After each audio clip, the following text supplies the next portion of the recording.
Hello, welcome to the channel. My name is Coty Wiles. If you don't know me, I'm a writer, reporter with a focus on the CFL at tsn.ca. And here I am making my first YouTube video. It's CFL mock draft season, so I just felt like I wanted to come on here and do a what I think will happen come Tuesday night. It's Monday afternoon at the time of this recording. The NFL draft has completed, so we know where the top guys have sort of landed, making it a perfect time to drop a mock draft. Consider subscribing if you like it.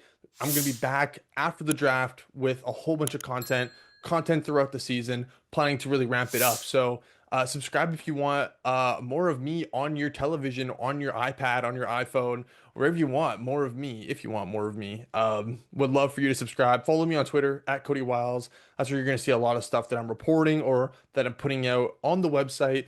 And speaking of the website, you can go check out my CFL draft guide where I go pretty in depth on the top 25 guys. A lot of cool stuff in there. I've compiled a database where I have Canadian prospects testing results dating back to 2006, and I have the percentiles up and everything. So something pretty cool. Feel free to go check it out. Without further ado, let's get into this mock draft. All right, so this is a what I think is going to happen. It's my predictive mock. And at number one, I have the Ottawa Redblacks going 𝙖𝙗𝙤𝙪𝙩, the O lineman out of Purdue University. Look, I think the Redblacks are going to need to go offensive lineman here. I think there's a potential three or four guys, honestly, they really could consider, in my opinion. But Vasaro would be the best fit for me. Great character, smart. Teams are going to love the lower body explosion and agility grades. Uh, didn't play much with Purdue last season. Was battling for the starting spot at center in camp. Lost it out. So was more of a depth role with Purdue last season. But at 3 years with the Manitoba Bisons, he did about all an offensive lineman could. JP Metras Trophy winner for the U Sports Most Outstanding Lineman, two-time first team All Canadian and two Canada West nominations. If you're really gonna nitpick, he's on the shorter side at only 6'2". That's 21 percentile, 21st percentile, and the arm length, under 32-inch arms, 31 inch and 3/8 arms to be exact. That's under 30th percentile. So, don't love the height, the arm length, and that he didn't start at Purdue. That's really the only nitpicks I have, but he's worthy of the first overall pick. And the Red Blacks, with Peter Godber listed as their starting center, they need to get younger at that spot. So Vasaro can eventually take over that spot. He can play guard as well. But yeah, interior O line for the Red Blacks at number one. At number two, I have the Toronto Argonauts also going offensive lineman, and that is Nicholas Henning out of Queens. One of the most athletic offensive linemen of the past 2 decades. Henning is the second fastest 40-yard dash I have in my database with the fastest 10-yard split. The farthest broad jump, a 96th percentile vertical jump as well, almost 93rd percentile three cone. Um, very good athlete at almost 6'6", which is almost 90th percentile. Very long arms, 34 and 1/8, which is 92nd percentile. So big, athletic, and versatile. He used to be a fullback. Made the switch to O-line the last 2 seasons, where he was a second team All Canadian both years, two-time OUA first team All Star. He, I wouldn't say he's a natural fit with the Argonauts in terms of play style, but this is a team who starts a national at tackle, and that is Ryan Hunter. They have Anin Dankwa backing him up, but Henning is somebody who can slot in there, add to the depth. He's from Milton, so he's from Ontario, and you could slide him into guard. The team also doesn't have a fullback, and this is somebody who could play fullback, or who has played fullback before. You can get creative with him, and you can do some fun stuff with him. Yeah, even out wide, as your sixth lineman or whatever, as your tight end. He has athleticism to potentially stick at tackle as well. So I think it makes sense for the Argonauts. They're betting on the big time athlete, and you can't go wrong with it. He's one of the most fun players in this class. At number three, I have the Edmonton Elks going Daryl Jabome, the linebacker out of Rutgers. This is a defensive pick to me no matter what. This could be Jabome. This could be Malcolm Bell out of Michigan State. I think they need to address the defense with this pick, in my opinion. They could go offensive line, but they're so deep and they've addressed that through free agency where I think they're going to go on the other side of the ball with this pick. And Jabome, you have the Blanco there at linebacker. You're just adding to him as well. Starter over the past 2 seasons with Rutgers, 176 tackles, 12 tackles for loss, and 5.5 sacks. Over those 2 seasons, earned all Big Ten recognition both years. Love the agility grade at his size. That's really what gets his grade going up. I mean, over 6'1", over 230 pounds, long arms, and he has 87, and he has a 8.6 agility grade. He moves really well for his size, which I think the Elks are gonna love. So lower body explosion is there as well. Kind of fits with what they want to do. I think JC Sherritt is gonna love this guy. Big, smart, very agile, a great combination for the Elks to take at number 3. At number 4, I have the Winnipeg Blue Bombers selecting Darius Bell, offensive lineman out of East Carolina. Blue Bombers need some help at O-line. That much is for certain. That much is for certain. I would almost guarantee that this pick is an offensive lineman. I would be shocked if it wasn't. And Darius Bell makes some sense to me. When you look at the Bombers depth chart right now, looks like they're going to start 3 offensive linemen, those being Eli at center, Neufeld, and Wallace at guard. They have a couple of recent draft picks backing those guys up, but Darius Bell is somebody who is versatile. He made 34 collegiate starts across 4 different positions, even kicking out to tackle at some points during his time at East Carolina and Maine. Love the agility at Darius Bell at 6'3", 300 pounds, longer arms too. And he has a decent lower body explosion as well. That's such a great combo to me.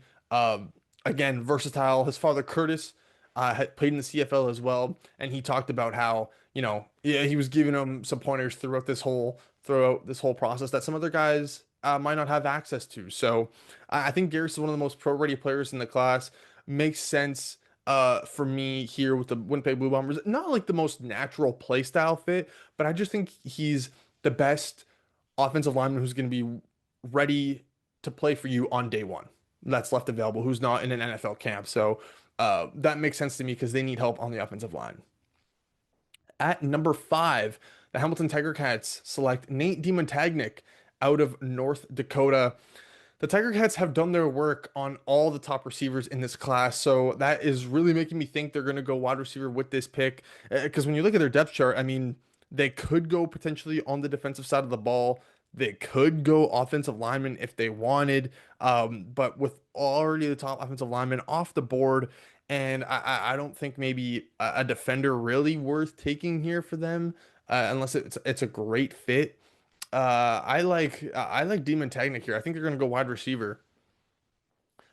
He saw career highs across the board last season. 38 catches for 462 yards and 2 touchdowns. Not a ton of production over his collegiate career, but he possesses elite movement ability. Very fast, very agile. I think he creates separation in a tall, lengthy frame. Almost 6'2", 32.25-inch arms. That's almost 80th percentile on both of those. So with the large catch radius and he moves well, I think it's somebody who Scott Milanovich and the Tiger Cats can really work with. I mean, it looks like they're going to start 2 Canadians at wide receiver. You got Keandre Smith and Curley Gittens Jr. already there. Demon Tagnic fits that sort of build with those guys. And I think he could do really well in Hamilton. And again, they're looking at wide receiver. They've checked in on all the wide receivers. I think if they're going to want to snag one, it's either going to be here or their second round pick. But I think the way this board's fallen, they're going Demon Tagnic. At number 6, I have the Calgary Stampeders selecting Malcolm Bell, the corner out of Michigan State. Bell, I think, is going in the first round. I think he could go as high as 3. I think he goes here, or I don't think he's getting past Saskatchewan at 9. Those are the 3 teams that are starting a national at corner, and there's not many prospects who have the experience playing corner in college and have the athleticism to potentially play it at the next level. Bell is one of them. Across 4 seasons at UConn and Michigan State, he made 31 starts, 126 tackles, 17 pass knockdowns, fantastic length, fantastic recovery speed, and I think he's going to find a home with one of the Elks, Stampeders, or Riders. I mean, it just they would value him higher in my opinion because they're starting that national at corner and he has the corner experience. Another team could for sure take him and move him around. That's not out of the question, but when you look at my size speed comp for Bell, it actually turns out to be Adrian Green. And the Stampeders, they love their big athletes. They love, love, love athleticism. So Bell just adds to that group that features Adrian Green starting, who had a great year. They also have Ben LeBros, who's a fantastic athlete, and it just continues to add to this defensive back group that they could use. They could go wide receiver here. They could go offensive. Malik Megatron, who we'll get to right away here, is somebody who I also love for the Stampeders. I could see them making that selection, but I'm going to go defensive side of the ball here with Bell, who I think is a great player, and I think he'd stick at corner. At number seven, I have the BC Lions going Jonathan Denis, the guard out of Louisiana Tech. Um, Above average athlete, more of an average athlete, but a BC to me has to go offensive line or wide receiver here. Like those are the only two positions they could take. Offensive line is a big need, and Denis is the best guy available who's going to be with you day one of camp. He was one of the most highly recruited high school prospects in this class, but suffered two ACL tears, one in each knee with Miami, with at Oregon and at Miami. But over the past two seasons, he's been healthy. He's made 18 starts between Central Missouri and Louisiana Tech. Um, don't love the lower body explosion is not fantastic. Below average on that. Below average agility mover as well. Solid 10-yard split in straight line speed. He's more of a mauler in the run game, and I don't think that necessarily fits with what the Lions or totally want to do, but they need help at guard. They're only going to be starting two nationals on the line. It's going to be some combination of Michael Couture, Andrew Pearson, or Anu Una. I think Denis has a chance to potentially start right away. Um, but this pick could also be a futures pick, whether it's somebody they want to go like Kevin Klein or Albert Reese, who guys who've signed in the NFL and they might have to wait on. I went here with somebody who is gonna be with you on day one of camp because the Lions' window is right now, and they need help on the offensive line right now. So that's what led me to the Denis pick. At number eight, we have the Montreal Alouettes going Nick Senecal, the wide receiver out of Hawaii. Uh, Montreal has some of the best Canadian depth across the board, offensively and defensively. I have them going offense here, I think, because there's just so much talent on defense, and looks like they're going to be needing some more wide receiver help. Senecal's from Montreal. He led Hawaii in catches, receiving yards, and touchdowns in 2024 as a junior. Had a bit of a down year last season after missing 5 games due to an injury. But he's still a really good player.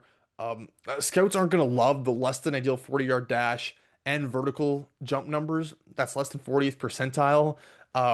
But he can create separation. He's smooth, has a large catch radius, with some of the longest arms and wingspan measurements in the class. So I think that's enough of a combination to worthy a first round pick, especially for the Alouettes. When you're looking at Canadian depth, really the only big time screaming need is at wide receiver. They might only start one Canadian, which is going to be Tyson Philpott. But beyond that, Senecal gives you more flexibility, potentially start two Canadians in the future, or just to really lock in that depth behind Philpott. And Senecal is somebody who's worth betting on. And to close out round one, I have the Saskatchewan Roughriders taking linebacker Eric Rasko. The Riders could go in a lot of different ways here with this ninth overall pick. This is one I struggled with, but just kind of leaning back on what I think Saskatchewan values, and that is big time athleticism. And Rasko is one of the best athletes in the class. The fourth fastest 40-yard dash in the database among linebackers, 90th percentile or more in 5 other different categories as well. He was also a 3-time first team all conference selection at Division II Angelo State. 3 very productive seasons there. But last season was actually in the Indoor Football League with the San Antonio Gunslingers, 39 tackles in 5 games there. So uber athletic, has pro experience, and has put up big time numbers collegiately. Check, check, and check. I think that's gonna work. His testing is gonna worthy him being a first round selection. And the Riders have invested linebacker over the past couple of seasons when they have made the picks of Nick Weeb, Seth Hundeby, and Malik Straker. So I think Rasco fits with the type of mold that they like. They've drafted linebacker previously, and I think Rasco just checks a lot of boxes. All right, we're going to move a bit quicker now that we're done round one. Round two is going to kick off with the Ottawa Redblacks taking Jet Elad. Three straight John Cornish uh, finalists nominations over the past 3 seasons. Very productive wherever he's been in collegiate. He's had a lot of stops, but he's been very productive. He's going to miss part of the regular season with a hernia injury, but he fits with what the Red Blacks have drafted over the past couple of years. When you're in terms of like the safety, weak side linebacker, potentially nickel, hybrid guys like Lucas Cormier, Adrian Pierre, or Dawson Pierre. And Elad really fits that mold. Now, Dinwiddie is now there, so we'll see how he drafts. But they just brought in AJ Allen to start at weak side. I think Elad's better around the box, so I think you could see him make the switch to being more of a weak side linebacker. But you could also flip him back to safety where they also potentially have a need as well. So I think Elad is a really good pick here, one of the best players in the class. He's just hurt right now. Argonauts Wesley Bailey, the first really true futures pick. He signed in the NFL, but he's the highest graded athletically guy on my in my database. And the Argonauts are not shy of taking futures picks on the defensive line, especially at edge. It's somewhere where they're now looking like they're going to make a ratio flip. Paris Shand has signed with the Argonauts, who was a futures pick. Actually traded Luigi Villain to the Ottawa Redblacks, and now Bailey can kind of take the mantle as the now future at defensive end. They have a couple of guys there as well, but it seems to be a priority for them. And I think Bailey's a really good player. And I think this is where I have a couple more futures guys going in this range. I think this is where they're going to settle. At number 12, I have the Edmonton Elks going Newer Gatquoth out of Wake Forest.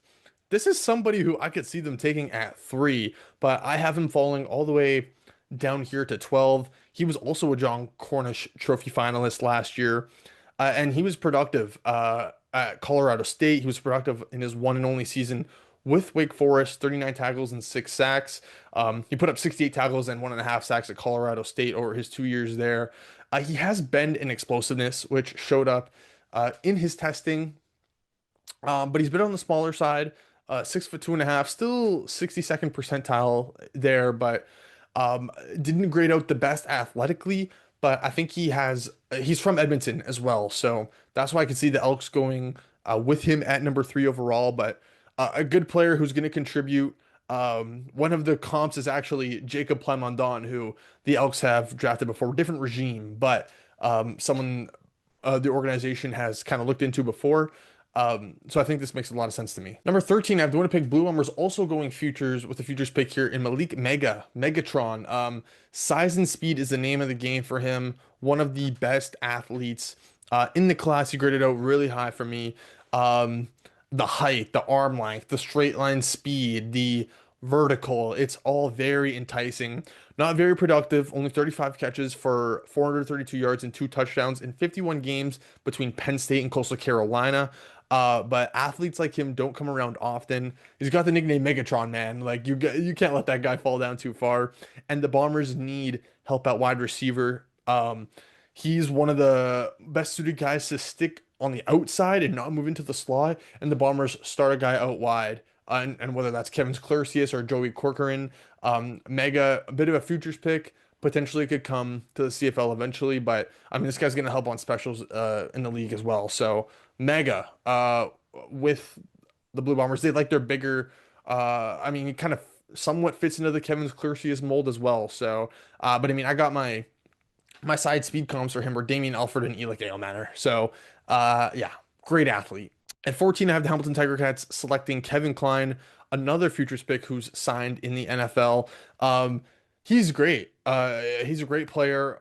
Was the full-time starter for Boston College last season. He's in the upper echelon of the offensive line men in this class. 6'6", made 14 starts, all at right tackle. And he's had 44 appearances at Boston College. He brings a ton of power forward experience, above average arm length, above average lower body explosion, and movement ability. He can potentially stick on the outside at tackle too, even though Hamilton doesn't run a current tackle at a national tackle. He has the guard experience, and Hamilton could use some more depth there at guard, but they don't necessarily need it right away. And there's a bit of a gap between the next sort of offensive lineman available. So I think Klein is a great bet here on the futures pick because they don't necessarily need the help right now. At 15, I have the BC Lions going Nolan Ulm, West Coast kid, was pretty productive at Eastern Washington while his time there. Not the best athlete, grades out really similar to Nick Senecal in that way. But it just seems like an easy fit for me. The BC Lions have really checked in at wide receiver. They've checked in on Ulm, so I think it's a natural fit to me here. It's a pick right at this pick that I think is going to happen. At 16, the Argonauts also go wide receiver with Laomi Ojetaleo, one of the best athletes in the class, just over 1,000 yards receiving over his time at Wilfrid Laurier, one of the best special teams players in U Sports, and he's one of the best special teams players in the class. Big time athlete as well. The Argos could use some help at wide receiver, so he's gonna contribute on special teams day one. And with that athleticism, he has some traits to potentially evolve into something more. And the Argonauts need to help a wide receiver, so I think it's a worthy bet to make. Alouettes here going Emerick Boutin at 17. They run with the fullback personnel more than any team in the league. Boutin obviously played at Laval. They're going to know a lot about him. He's a versatile guy. He's going to help them on special teams. It's a position they prioritize. In province kid. It makes a ton of sense to me. Riders going Jez Janvier here to technically close out the second, even though there's a couple territorial selections we'll get to. This is the type of lineman that they like, man. Big time athlete, big as well, and they could use some more help along the offensive line. This is the type of guy they like, and he's kind of the best offensive lineman available in my eyes, who's going to be there on day one. Saskatchewan could go with the futures pick. They are not shy of doing that. This could be an Albert Reese. This could be a Rohan Jones. This could be who you like it. But I'm gonna have them going with Janvier here, who fits. And for the territorial selections, Edmonton making a futures bet on Albert Reese. He's from Edmonton as well. He's signed in the NFL. One of the biggest prospects, Canadian prospects of the past 2 decades. He's made 22 starts in the SEC, mostly at tackle. He's moved around a little bit, but I think if he ever comes north, he's going to be a really good player. And then I have Winnipeg going Darius McKenzie, the linebacker. Again, just one of the better players available at this point, was productive at South Alabama. And I think they could use some more linebacker help. Now I'm just going to kind of touch on some guys as we go through the rounds here. In round three, Edmonton getting that wide receiver, hometown pick, Carter Kettle. Toronto with back-to-back picks in round three, going double NCAA, a futures pick in Rohan Jones. Again, they don't have a fullback on the roster, so somebody who could slot in there. And then Devin Cromwell, who's coming in injured after tearing his meniscus at his pro day, has special experience, was one of the best. He's one of the best athletes. Like, his testing numbers were pretty insane before he went down. He put on a show. His 11'3" broad jump is the second farthest by anyone, regardless of position, only lower than Shai Ross's, the wide receiver from a couple years back. But his vertical was 98th percentile. His bench was 94th percentile among DBs. So I think the athleticism and specials experience is going to get him drafted highly despite the injury. Ethan Stewart can move around for the Blue Bombers. Sangmua is going to help DB wise for Hamilton. Potentially a safety. He could be the backup right away. They love drafting those UBC defensive backs that have Stavros Katsantonis and Ronan Horrell on the roster already. So Calgary back-to-back picks. They're going to be the ones to take the shot on Latendresse Rochambeau. Brad Sinopoli 2.0 for them. I mean, he's going to, as a wide receiver, he would grade out as the fourth highest guy athletically. So he's going to fit in terms of being an athlete at wide receiver. He ran routes and looked good at the combine. He could potentially, he said he was open to making the switch to safety as well, and that's a position obviously the Stampeders could use help in as well. Then they're going to draft Tristan Marois, big time athlete, Charles 𝙖𝙗𝙤𝙪 to the Alouettes. Any Montreal guy with Denny Buchocha at the helm for the Alouettes should be considered. And then Charlie Parks staying in province with the Riders. They need some more help along the defensive line. Parkson isn't the best athlete, which kind of goes against what the Riders typically like, but Parks is tall and they need the help, and I think he's one of the best players left available on the edge. Round four continues to be a lot of these bigger time athletes with the specials experience who are going to dominate on that end. Cyrus McGarrell to the Argonauts, Patrick Cumberbatch staying back with the Ottawa Redblacks. His brother's also on Ottawa, so I think that's a big time fit. I like Carter Stewart as an offensive line prospect. I think he is going to get drafted higher than people think, and then the Elks making that a priority to keep him home. Amari Notice, he could go higher than this. Not the best athlete, but it's a very weak D tackle class. And for a team that's going to want to prioritize D tackle like the Blue Bombers, Notice could go way higher. I just have him lower because of the athleticism. That might not matter to some teams, but for me, that's where he's going to land. Trey Tomlinson is a corner, one of the few guys who actually has full-time corner experience going to Edmonton after they don't take Malcolm Bell earlier. So they get their help there. McBean staying with BC, and then LP Gauthier, Kameni, other athletes, big time athletes who graded out very highly, who are going to dominate on specials. Round five is where I have Rene Conga going. He's from out there, is going to maybe potentially come. We'll see. He got a big time bonus with the Miami Dolphins when he signed his NFL contract. So he may never come, but I think it's a worthwhile shot at this point, especially because they have a pick 2 years later, or 2 picks later, who they use on Spencer Walsh, who is recovering from a torn ACL. I've been told he's going to be back around August. So going to miss part of the season, but had good testing numbers at last year's East-West Bowl. Ethan Graham is somebody I really love. I could see him going way higher than this. He's one of my favorite prospects. Blue Bombers are going to get him here. Have a couple, my first running back off the board, Isaiah Smith. Big, strong, fast, especially for Hamilton, who has a couple of Canadian running backs already on the roster in 𝙖𝙗𝙤𝙪 and Johnny Augustine. They can make that a priority. A couple of dinos next, Sibley and Pashula, who I both really like. Some more offensive linemen rounding out round five. Round six is a lot of the same type of guys. This is where I have Logan Taylor going, the BC Lions making another futures pick on offensive line, but they need the help. And Taylor was a late sixth round pick, so it's not totally inconceivable that he finds his way up north eventually, but we'll see. They're going to take the shot there. A couple other receivers going in this round. Another running back and another fullback in Jerome Rancourt, who Scott Milanovich could do a lot of fun things with. He's the cube. He's lined up at quarterback, fullback, running back, wide receiver. Could do a lot of fun things there.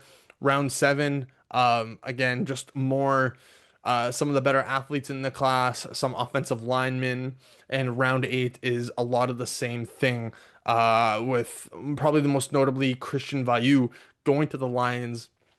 I think Vailloux is going to be drafted by a team that has a Canadian quarterback. I think athletically he was really good, and I think he's shown enough to warrant a potential draft pick. And teams seem to be becoming warmer to the Canadian quarterbacks, and I think it's coming around a bit more. So I think Vailloux ends up getting drafted here. I have him going in the eighth. Well, that's going to do it for my predictive mock draft. Thanks for watching. Again, would love if you could subscribe.